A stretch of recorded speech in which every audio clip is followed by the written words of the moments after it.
Hello everyone and welcome back. My name is Ronaldo and you're watching Ustai. A little bit of recap on what happened on our last video. We had this iPortfolio web application that we dockerized it and then we deployed it using Elastic Container Service, which was a very straightforward and a simple operation to deploy it. But since we are in the cloud, simplicity means expenses. The more managed a service is, the more expensive it is going to be. So first of all, let's see what is the difference on the pricing model of a managed service and simple services. Now, what I have already done is that I've created some estimate about 3 of our services, Fargate, EC2 and RDS for PostgreSQL, and we can see that it is using the same instance size. Basically, it's going to be an instance with 2 CPU and 4 GB of RAM, and the EC2 instance costs $26.13. The Fargate costs kind of triple the price of it, and if we scale it, it's going to cost even more. So it's kind of exponential increase on that. And the Postgres, it's kind of a double expenses, and it is for the same instance size. Basically, if we want to see,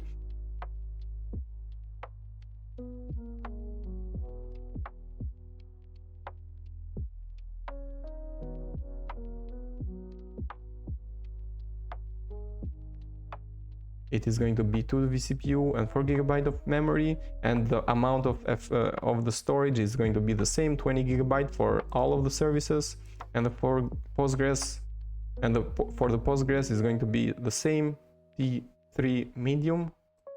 So a managed service costs you more, and in this channel we're going to see how to automate things so you can make a simple service look exactly as a managed service. So basically what we're going to do in this video is we're going to cost optimize our application. We are not going to use Fargate, but even EC2 instance, we are not going to use that yet.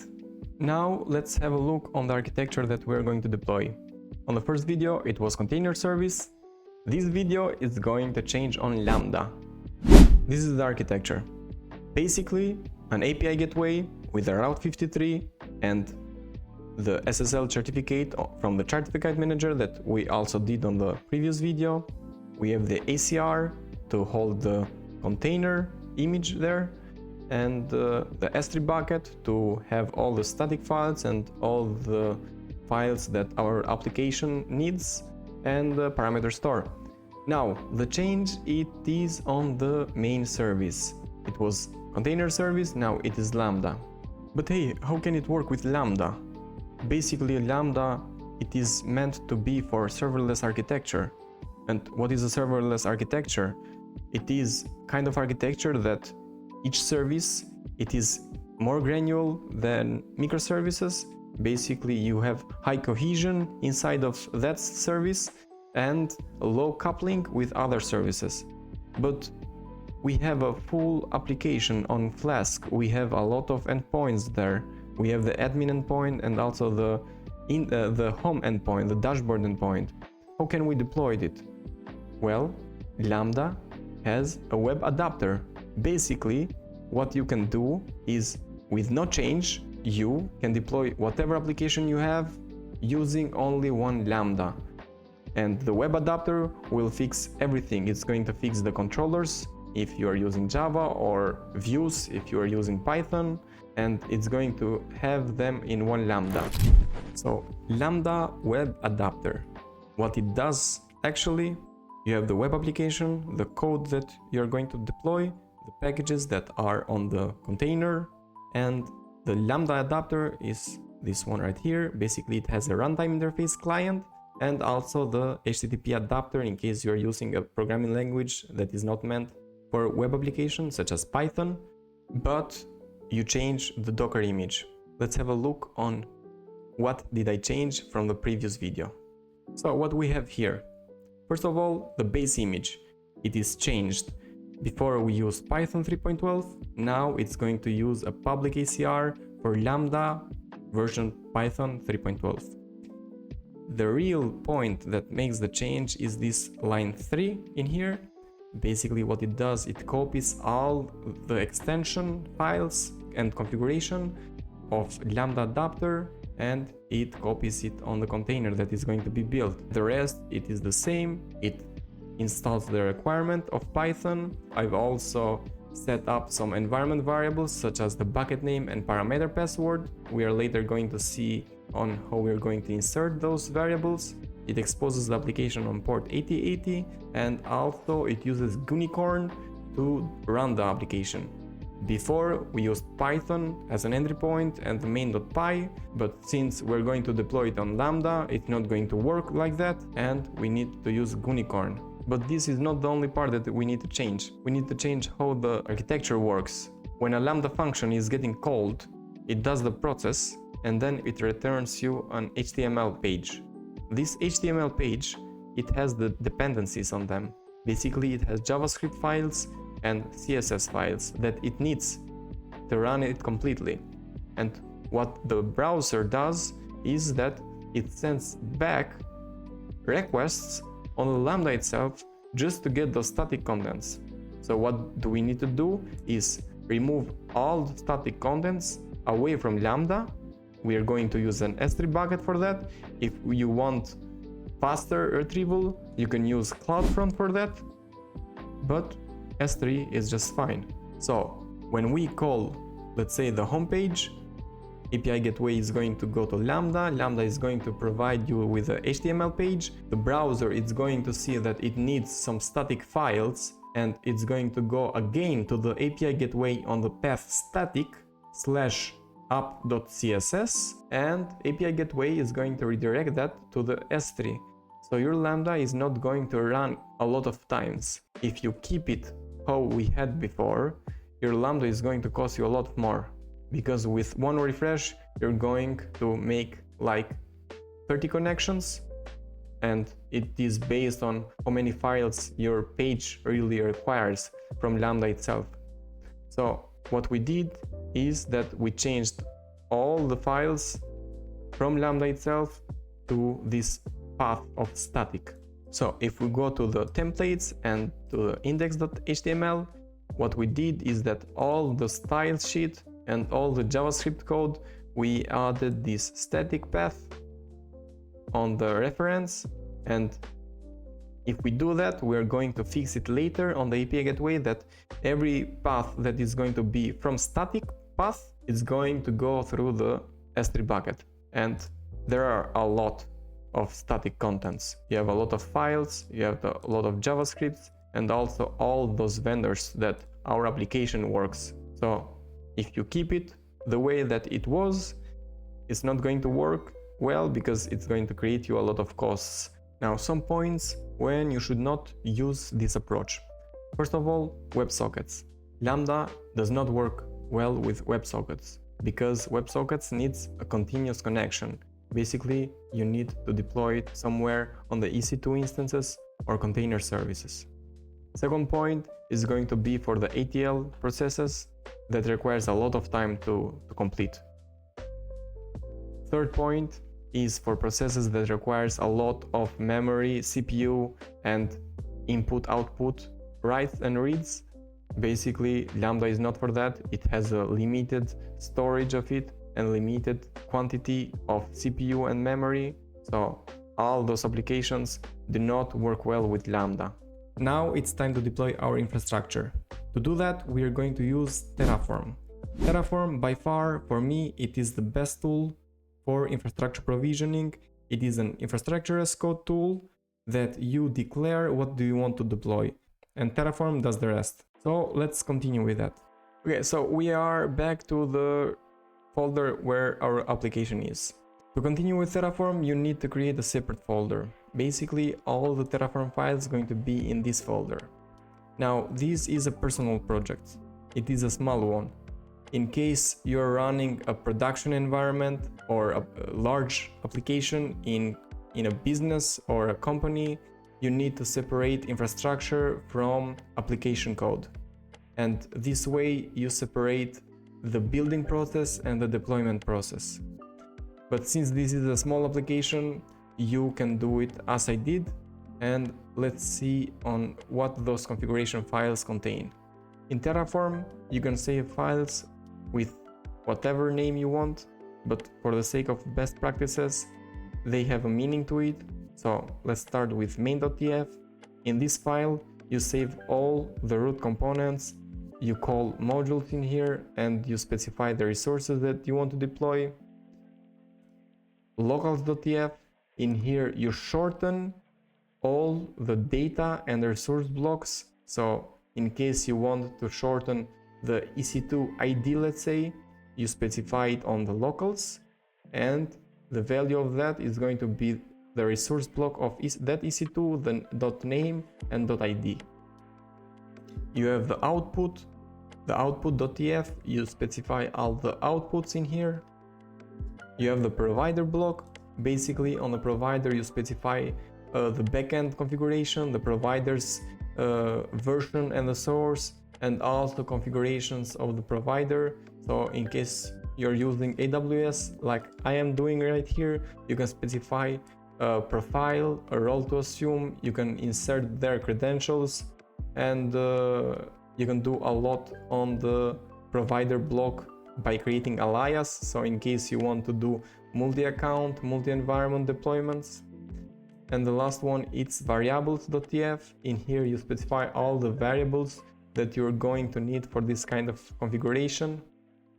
And you can create whatever file you want in case you need to separate them by resource or by application or whatever use case you are trying to do. How to start working with Terraform. This is my way of proceeding with Terraform. You can do so. So we start with creating a file. It's going to be main.tf, but for the sake of the video, I'm trying to do another one, foo.tf. And based on the architecture that you want to deploy, you specify comments for that. So it's going to be Lambda, it's going to be S3, and so on. Basically, what you're going to do later is that the S3 by itself does not have all the configuration that you are going to need. So inside of the S3, it's going to be S3 bucket ownership. It's going to be S3 bucket versioning. It's going to be public access block and a lot of more. And it's going to be the same for Lambda.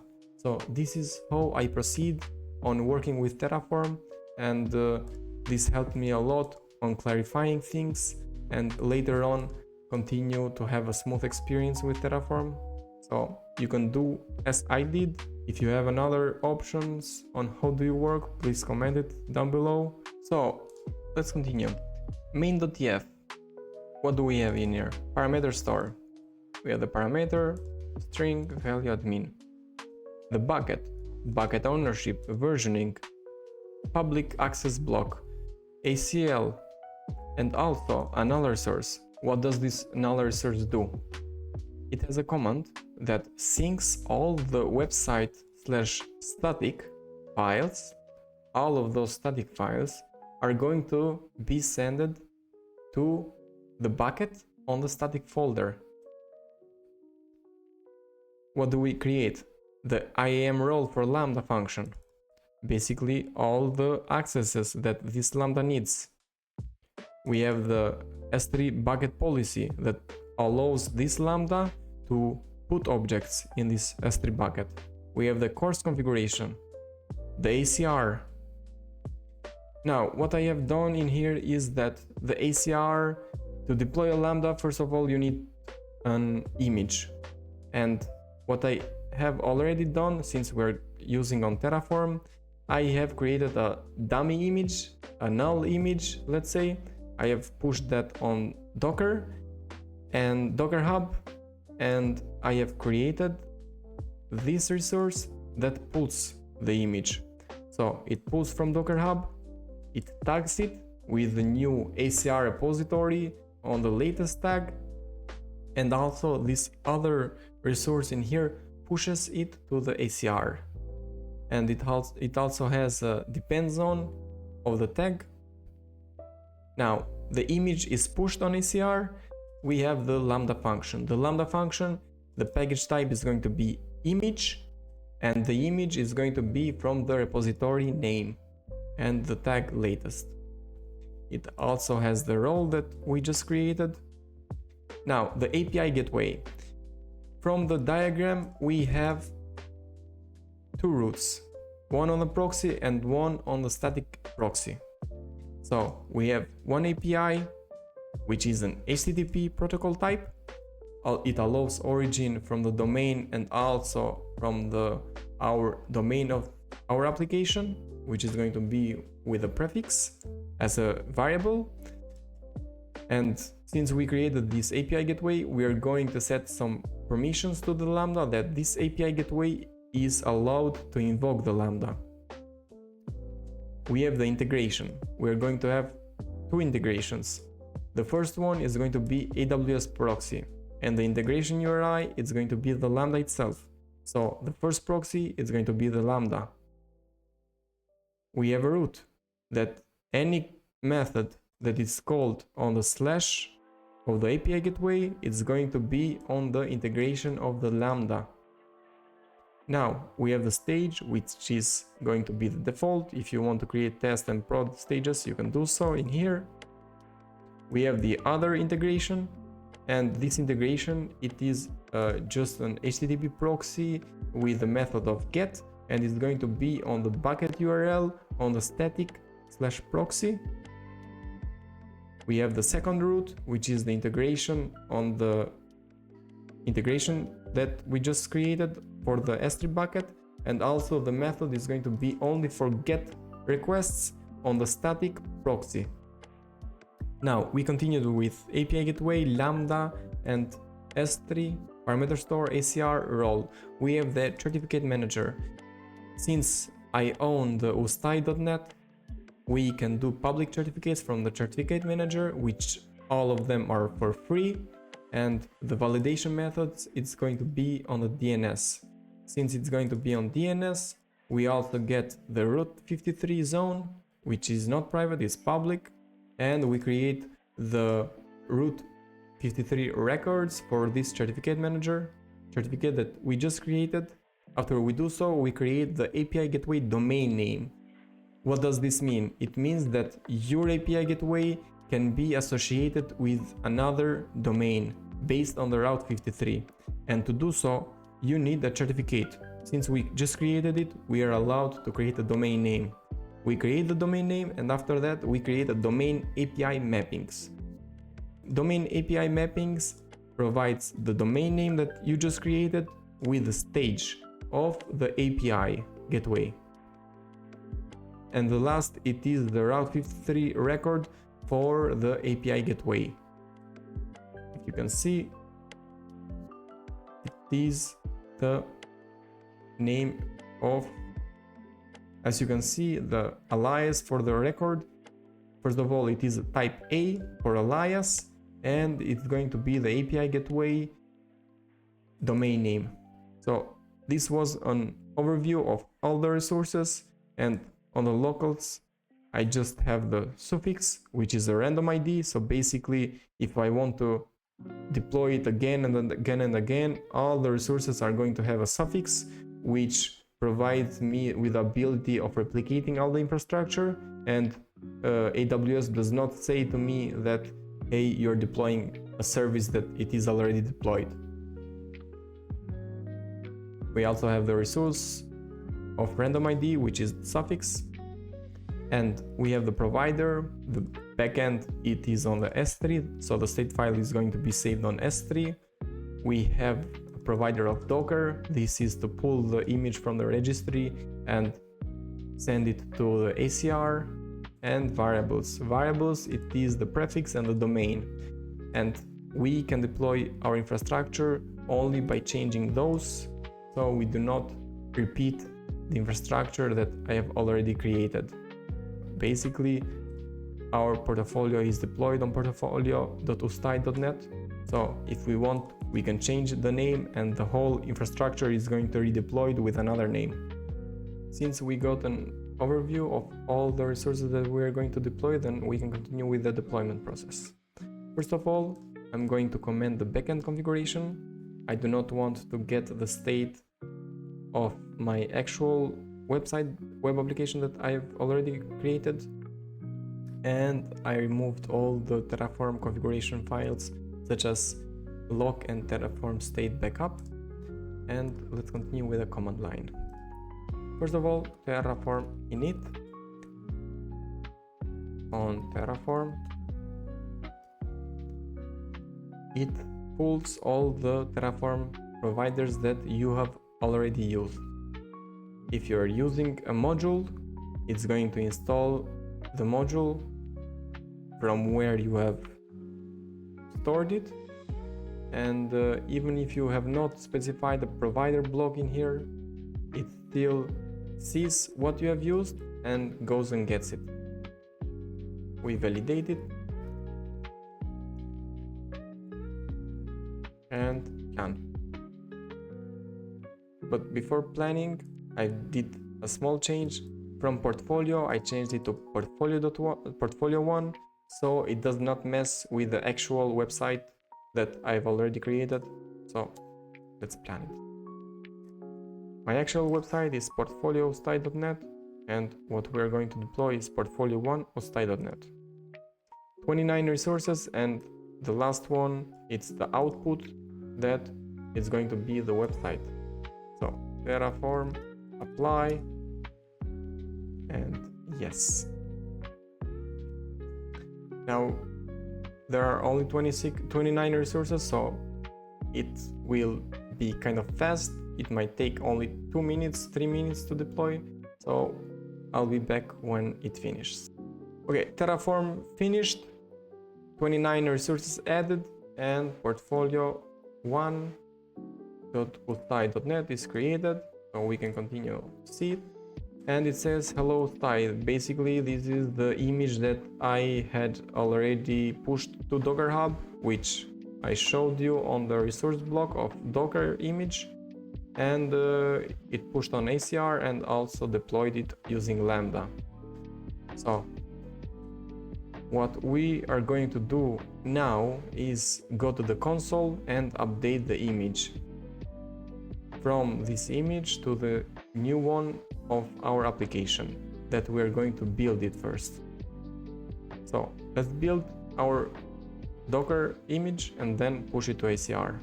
Now we are on the ACR repositories. We can see that it has created a repository of portfolio 1, and this was my old one. So we can open, and it has the image with the latest tag, which was the one that was just pushed. The one that it says hello Thai.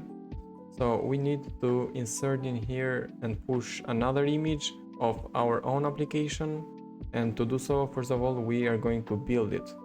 So let's continue with the building process. As we did last time, we need to run docker build, and since we have the push command in here, we can log in.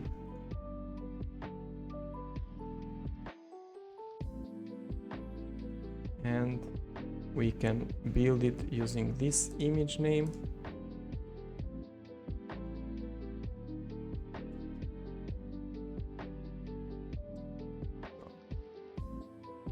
And we can push it. Docker push. We can change the tag if you want, but let's keep it latest. While it gets pushed, let's go to Lambda.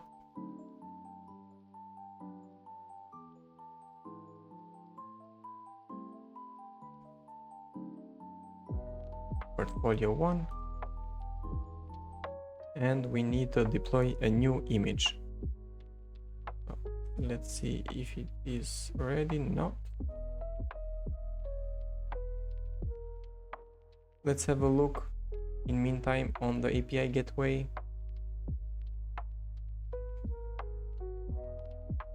So we're going to have two API gateways, so portfolio and portfolio 1. If you can see on the static one, it has this method of get, and it is a proxy, and the integration of it, it's going to be the S3 bucket that it has already created. And for the proxy part without static, it's going to be the Lambda. the AWS Lambda. Let's see if it is pushed. Okay. Refresh. Deploy new image. Portfolio 1, the latest. Select image, save. Okay, so the Lambda is already deployed, and if we refresh the page,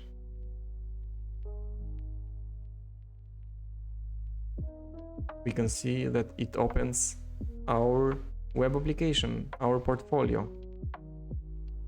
It just has the default parameters on the configuration files, on the videos and portfolio and other datas that we have on those files.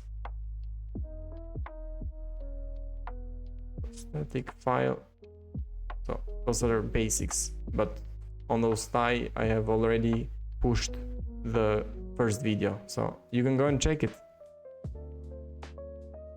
And if we want, we can go to the admin.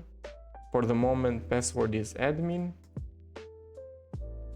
So we are logged in, but if we want, we can change the password.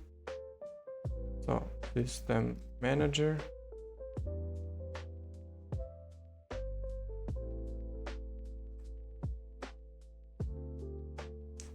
Let's see, portfolio 1.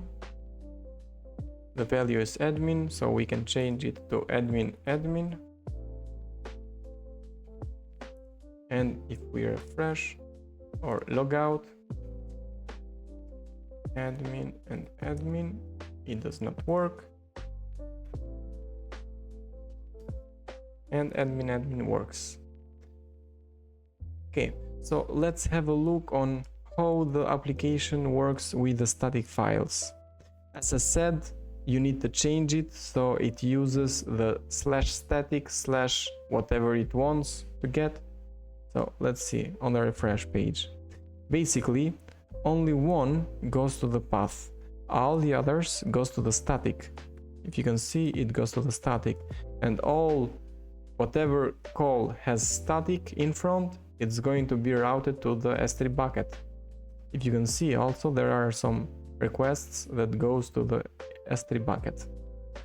And if we go to the Lambda monitoring to see the connections that are made, there would be only one, or it depends on how much time I did refresh. So count 3. But if we kept it as it was, it would be one refresh, 30 requests, and it's going to cost you a lot more. So that is the reason why we specified it on the /static. Now I believe we are on the last minutes of our journey. What we did, just a recap, is that we changed our application from a container service of Fargate and deployed it using Lambdas. We deployed it with Terraform. We did a lot of routing with API gateway and a new Docker image for our application. And all of this was just to minimize costs.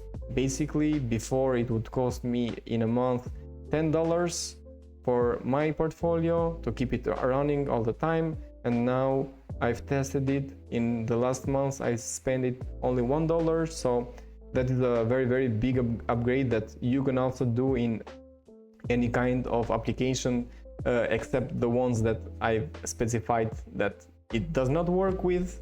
So yeah, big thumbs up for me and for you if you do it. Now the video is coming to an end, but not for the portfolio. We had a lot of plans on working with. If you are new to the channel, please like and subscribe. If you are new to the technology, I hope you learned something from all this video. If you're a senior and you see some kind of improvement that you can do, please comment down below. And in case you need some kind of help, please write down below or write me on social accounts such as LinkedIn, and like and subscribe.